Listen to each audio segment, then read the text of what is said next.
ជំរាបសួរពុកម៉ែបងប្អូនទាំងអស់គ្នាដែលនៅក្នុង086នាំលៀបនាំសំណាងបងប្អូនដែលចូលមកកុំភ្លេចជួយ Subscribe ឬក៏ដឹងម្នាក់មួយឬក៏ដាក់មេដៃដើម្បីទទួលសញ្ញាហេងពីខ្ញុំរាល់ថ្ងៃណាបងប្អូនណាអញ្ចឹងសម្រាប់បងប្អូនដែលគាំទ្រហើយពេញចិត្តហើយជួយ Subscribe សូមបងប្អូនទទួលតែសេចក្តីសុខនិងសេចក្តីចម្រើនជាពិសេសសូមឲ្យបងប្អូនកាក់កបនិងហេហេរាល់ថ្ងៃចំពោះសបិននីមួយខ្ញុំបញ្ជាក់ឲ្យថាសបិននេះពាក់ព័ន្ធនៅក្នុងការជាលេខផ្សងសំណាងផងជាហេតុផលផងនៅក្នុងចុងវីដេអូខ្ញុំនឹងបោះជាលេខផ្សងសំណាងប្រចាំថ្ងៃតែម្ដងអញ្ចឹងបងប្អូនថាឥឡូវបងប្អូនសបិនគឺនៅក្នុងថ្ងៃនេះសបិនឃើញអ្វីមួយហើយបងប្អូនអាចយកគួបនឹងលេខផ្សងសំណាងប្រចាំថ្ងៃបានណាបងប្អូនណាសម្រាប់ថ្ងៃនេះបងប្អូនណាដែលសូបិនឃើញបងប្អូនដែលសូបិនឃើញហែលទឹកបើបងប្អូនសូបិនថាខ្លួនឯងបានហែលទឹកបឹងក្តីទឹកទន្លេក្តីណាបងប្អូនណាហាមតែមួយទេគឺទឹកសមុទ្រគឺចែកដាច់ពីខុសគ្នាអញ្ចឹងខ្ញុំសូមបញ្ជាក់ថាបងប្អូនបានសូបិនឃើញហែលទឹកទន្លេទឹកយើងធម្មតាទឹកស្រះទឹកអីហ្នឹងហើយបងប្អូនណាអញ្ចឹងបើបងប្អូនសូបិនឃើញហែលទឹកបងប្អូនបានហែលទឹកហើយឬក៏ខ្លួនឯងបានលងទឹកនឹងក្តីហើយចូលមកនៅក្នុងទឹកហ្នឹងហើយបានមុជបានត្រីក្តីមិនបានត្រីក្តីតែឲ្យតែបងប្អូនច្បាស់ថាខ្លួនឯងបានសូបិនឃើញហែលទឹកហើយសបិននេះចាប់ទុកថាជាសបិនធម្មតាមិនល្អពេកមិនអាក្រក់ពេកបងប្អូនមានបំណងនឹងចង់ធ្វើអ្វីមួយសូមអញ្ជើញធ្វើដំណើរដោយសេចក្តីរីករាយចុះព្រោះដំណើរជាងសាររបស់បងប្អូនអាចមានទទួលផលខ្លះមិនទទួលផលខ្លះជាពិសេសបើសុខភាពរបស់បងប្អូនវិញបងប្អូននឹងអាចមានការប៉ះទង្គិចប្រដាសាយវិលមុខឈឺក្បាលឬក៏មិនសូវល្អទេសម្រាប់ថ្ងៃនេះណាបងប្អូនណាបើបងប្អូនសបិនថ្ងៃនេះនិយាយចំពោះថ្ងៃនេះតែម្ដងថ្ងៃនេះថ្ងៃស្អែកនឹងថ្ងៃស្អែកណាបងប្អូនណាហើយបើបងប្អូនថាមានបំណងនឹងចង់ធ្វើអ្វីធំបើបងប្អូនឃើញហែលទឹកហើយកុំរារែកអី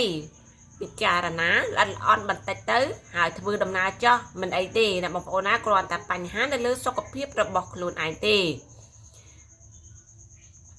ចំពោះបងប្អូនអ្នកដែលមានគ្រួសារហើយបងប្អូនអាចគិតគូរអ្វីនិងអាចមានបំណងនឹងចង់ធ្វើអ្វីបងប្អូនគិតចាស់ឬដៃគូជីវិតរបស់យើងថាបំរុងនឹងតំណាក់តំណងគ្នាទទួលដោយសេរីចាស់ណាបងប្អូនណាមិនអីទេទឹកចិត្តយើងថានឹងដាក់ចិត្តនឹងយកគេហើយអញ្ជើញថាពិចារណាគិតគូរ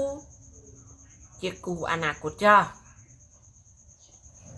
ចំពោះបងប្អូនដែលចង់ដាក់ទុនរស់ស៊ីនៅក្នុងថ្ងៃនេះឬថ្ងៃស្អែកដែលមានគម្រោងហើយថ្ងៃនេះនឹងមានបំណងចង់ទៅសូមអញ្ជើញធ្វើដំណើរដោយសេចក្តីរីករាយចំពោះលេខផ្សងសំណាង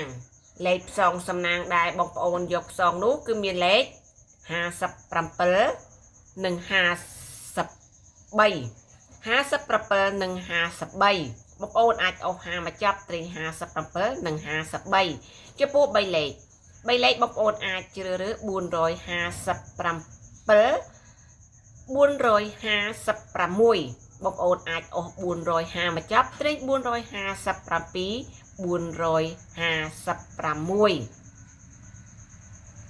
អ្នកលេងឡូអាចយក475គុណត្រេង574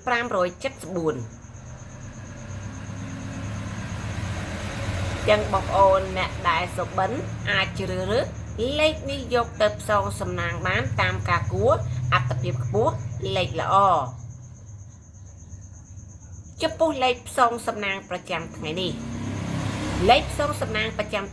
បងប្អូនអាចជ្រើសរើស43គុណបងប្អូនអាចអុស40មកចាប់ត្រេង43និង48មកចាប់ត្រេង43និង48ចំពោះ3លេខបងប្អូនអាចជ្រើសរើស431គុណបងប្អូនអាចអុស430មកចាប់ត្រេង431និង430គុណអ្នកលេងឡូអាចយក431គុណត្រេង314ត្រង់លេខតូចគឺ44អត្ថ เพียบปอกเบเบปอกเบเบเด34จูนโปส้มเอาสำนังอ๋อจีพิเศษส้มเอากะกบหนึ่งเฮงๆรอดไงแต่มาดอง